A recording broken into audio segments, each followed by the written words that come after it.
ಈ ಮದುವೆ ಅಂದರೆ ಏನು ಅಂತ ಕಾನ್ಸೆಪ್ಟ್ ಗೊತ್ತಿಲ್ಲ, ಅದಕ್ಕಾಗಿರೋದು. ಆ ಪದ ವಿವಾಹ ಅಂತ ಬಂದಿರೋದೇ ವಿವಾಹ ಅನ್ನೋ ಪದದಿಂದ ಬಂದದ್ದು. ವಿ ಫ್ಲೋ ಟುಗೆದರ್, ಜೊತೆಗೆ ಹರಿತೇವೆ ಅಂತ ತೀರ್ಮಾನ ಮಾಡ್ಕೋಬೇಕು. ಮದುವೆ ಆಗುವಾಗ ನಾವು ಜೊತೆಯಾಗಿ ಹರಿತೇವೆ ಅಂತ ತೀರ್ಮಾನ ಮಾಡ್ಕೋಬೇಕು. ಒಂದ್ಸಲ ಆ ತೀರ್ಮಾನ ಗಟ್ಟಿ ಆಗಿದ್ದರೆ ಕಲ್ಪನೆ ಯಾಕೆ ಬರ್ತದೆ ಡಿವೋರ್ಸದ್ದು? ಡಿವೋರ್ಸ್ ಪದಾನೇ ತಪ್ಪದು. ಅಂದರೆ ಐ ಡೋಂಟ್ ಎಗ್ರಿ ಅಂತ. ಡಿವೋರ್ಸ್ ಅಂದರೆ I don't agree, I divorce from the idea ಅಂತೀವಿ. ಅಂತ ಹೊಂದಾಣಿಕೆ ಆಗ್ತಾ ಇಲ್ಲ ಅಂದಂಗಾಯ್ತು. ವಿವಾಹ ಎಲ್ಲಿ ಬಂತು ಅಲ್ಲಿ? ಮೂಲ ಕಾರಣ ನಾನು ಸರಿ, ನಾನು ಯಾಕೆ ಮಾಡಬೇಕು, ನೀನು ಯಾಕೆ ಮಾಡಬೇಕು ಅಂತ. ನಾನು ಅನ್ನೋದು ಪ್ರಮುಖ ಆದಾಗ ಡಿವೋರ್ಸ್ ಬರುತ್ತೆ, ನಾವು ಅಂದಾಗ ವಿವಾಹ ಗಟ್ಟಿ ಆಗ್ತದೆ. ಈಗ ಏನಾಗಿದೆ ಗೊತ್ತಾ, ಮೊಬೈಲ್ ಬಂದದ್ದು ನಾವು ಸಣ್ಣವ್ರದಾಗ ಹಾಡು ಕೇಳ್ತಿದ್ವಿ, ನನ್ನೇ ಮುನ್ನೆ ಬಚ್ಚೆ ತೇರಿ ಮುಟ್ಟೆ ಮೇ ಕ್ಯಾ ಹೇ ಅಂತ. ಈಗ ಇಡೀ ಜಗತ್ತೇ ನನ್ನ ಕೈಯಲ್ಲಿ ಬಂದುಬಿಟ್ಟಿದೆ.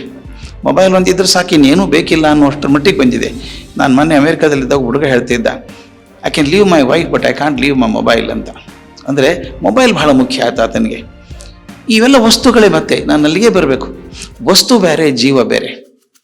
ವಸ್ತುವಿಗೆ ಒಂದು ತಾತ್ಕಾಲಿಕ ಪ್ರಜ್ಞೆ ಇದೆ, ಅಷ್ಟೇ ಹೊತ್ತು ಇರೋದಂಥದ್ದು. ಎಂಥ ಒಳ್ಳೆ ಮೊಬೈಲ್ ತಗೊಳ್ಳಿ, ನೀವು ಒಳ್ಳೆ ಕಾರ್ ತಗೊಳ್ಳಿ, 3 ವರ್ಷ ಆದ್ಮೇಲೆ ಸಾಕು ಅನಿಸ್ಬಿಡುತ್ತೆ, ಚೇಂಜ್ ಮಾಡೋಣ, ಕಾರ್ ಸಾಕು, ಮೊಬೈಲ್ ಚೇಂಜ್ ಮಾಡೋಣ ಅನಿಸುತ್ತೆ. ಅದು ಪ್ರೀತಿ ಹಾಗಲ್ಲ. ಪ್ರೀತಿ ಇದ್ರೆ 80 ವರ್ಷ ಆದರೂ ಸಂಭ್ರಮದಿಂದ ಬದುಕಿದವ್ರನ್ನ ಕಂಡಿದ್ದೇನೆ ನಾನು. ಅಂದರೆ ದಿನ ಕಳೆದ ಹಾಗೆ, ಸಾಮಾನ್ಯ ಹುಣಸೆ ಹಣ್ಣಿನ ಎಕ್ಸಾಂಪಲ್ ಕೊಡ್ತಾರೆ, ಹಳೇದಾದಷ್ಟು ಹುಳಿ ಜಾಸ್ತಿ ಆಗುತ್ತೆ ಅಂತ. ಹಾಗೆ ಪ್ರೀತಿ ಕೂಡ ಹಾಗಾಗಬೇಕು. ವಸ್ತು ಅಂತ ತಿಳ್ಕೊಂಡಾಗ ಅದರ ಆಯುಷ್ಯ ತುಂಬ ಕಮ್ಮಿ, ಅಲ್ಪಾಯುಷ್ಯ. ಅದು ಪ್ರೀತಿ ಅಂದ್ಕೊಂಡಾಗ ದೀರ್ಘಾಯುಷ್ಯ ಆಗ್ತದೆ. ಅದಕ್ಕೆ ನಮ್ಮ ಹುಡುಗರಿಗೆ ಹೇಳಬೇಕಾದದ್ದು, ಪ್ರೀತಿ ಸಂಗಾತಿಯನ್ನು ಹುಡುಕೊಳ್ಳೋದು ಅದು ವಸ್ತು ಅಲ್ಲ, ಒಂದು ಹುಡುಗಿ ವಸ್ತು ಅಲ್ಲ, ಹುಡುಗ ವಸ್ತು ಅಲ್ಲ. ಅದೊಂದು ಪ್ರೀತಿಯ ಸಂಕೇತ. ಅದು ಎಷ್ಟು ವರ್ಷ ಬೆಳೆಸ್ತೀರೋ ಅಷ್ಟು ವರ್ಷ ಬೆಳ್ಕೊಂಡಿರುತ್ತೆ. ಪ್ರಮುಖ ಕಾರಣ ಇಷ್ಟೇ, ನಾನು ದೊಡ್ಡವನು ಅಂತ ಗಂಡ ಹೇಳಬೇಕು. ನಾನೇನು ಕಮ್ಮಿ, ನಾನು ಕೆಲಸ ಮಾಡ್ತಾ ಇಲ್ವಾ ಅಂತ ಆಕೆ. ಇನ್ನೊಂದು ಕಾರಣ ಇತ್ತೀಚೆಗೆ ಬಂದದ್ದು ಅಂದರೆ, ಈಗ ಹಣಕಾಸಿನ ಸ್ಥಿರತೆ ಬಂದಿದೆ. ಮೊದಲು ಹುಡುಗಿಯರು ಜಾಸ್ತಿ ಕಲಿತಿರಲಿಲ್ಲ, ಅನಿವಾರ್ಯವಾಗಿ ಅವನ ಜೊತೆಗೆ ಇರಬೇಕಾಗ್ತಿತ್ತು, ಗಂಡನ ಜೊತೆಗೆ.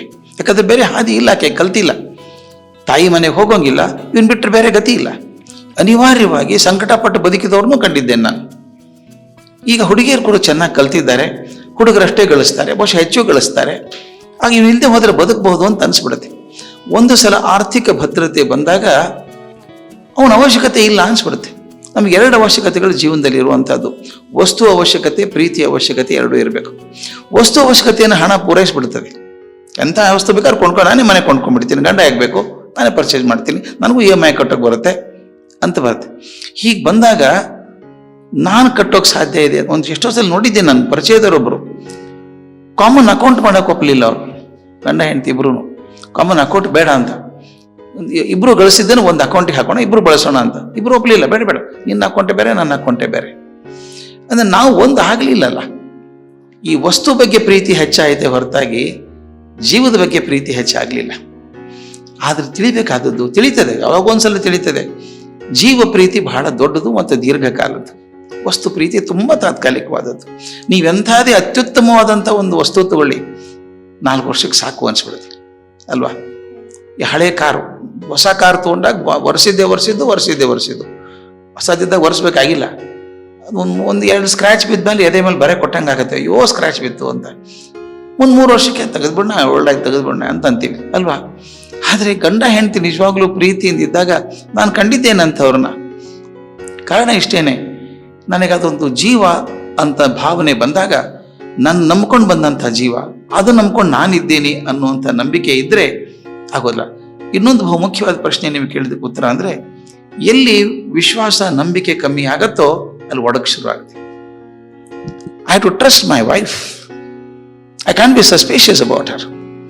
ನನ್ನ ಹೆಂಡತಿ ಏನು ಮಾಡ್ತಾಳೆ, ಯಾರ ಜೊತೆಗೆ ಹೋಗ್ತಾಳೆ.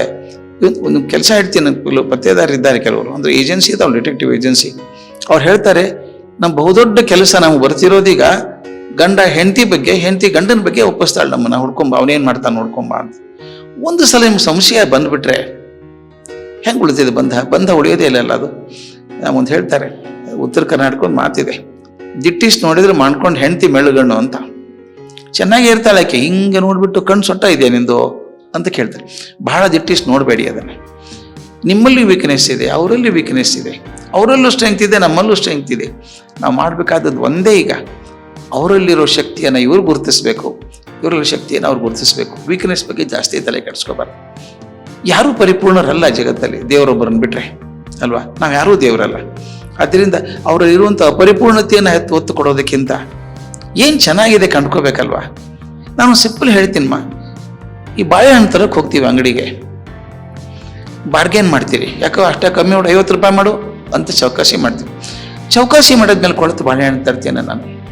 ಇಲ್ಲ, ಹುಡ್ಕಾಡಿ ಅದ್ರ ಯಾವ ಬಾಳೆಹಣ್ಣು ಚೆನ್ನಾಗಿದೆ ಹುಡ್ಕಾಡ್ಕೊಂಡು ತೊಗೊಂಬರ್ತೀನಲ್ವ. ನನಗೆ ಯಾವ್ದು ಒಳ್ಳೆಯದು ಯಾವ್ದು ಚಂದ ಅದನ್ನೇ ತೊಗೊಂಬರ್ತೀನಿ ಮನೆಗೆ, ಕೆಟ್ಟದಾದ್ರು ತರೋಲ್ಲ ನಾನು. ಒಂದು ದಿವಸ ತಿಂದ ಮುಗಿಸುವಂಥ ಬಾಳೆಹಣ್ಣಿಗೆ ಇಟ್ಟು ಚಿಂತೆ ಮಾಡೋದಾದರೆ ಜೀವನ ಹಂಚಿಕೊಳ್ಳುವಂಥ ಹೆಂಡತಿ ಜೊತೆಗೆ ಗಂಡನ ಜೊತೆಗೆ ಇನ್ನೂ ಜಾಸ್ತಿ ಹುಷಾರಾಗಿರ್ಬೇಕಲ್ವ, ಒಳ್ಳೇದೇ ಕಂಡ್ಕೋಬೇಕಲ್ವ. ಎಲ್ಲಿವರೆಗೂ ನಮಗೆ ಇತ್ತು ಬರಲಿಕ್ಕೆ ಒಳ್ಳೇದನ್ನು ಕಂಡುಕೊಳ್ಳೋ ಮನಸ್ಸಿಲ್ವೋ ಅಲ್ಲಿವರೆಗೂ ಈ ಕೊರತೆ ಇದ್ದೇ ಇರುತ್ತೆ, ಕೊರಕಲ್ಲಿ ಬಂದೇ ಬರ್ತೀವಿ.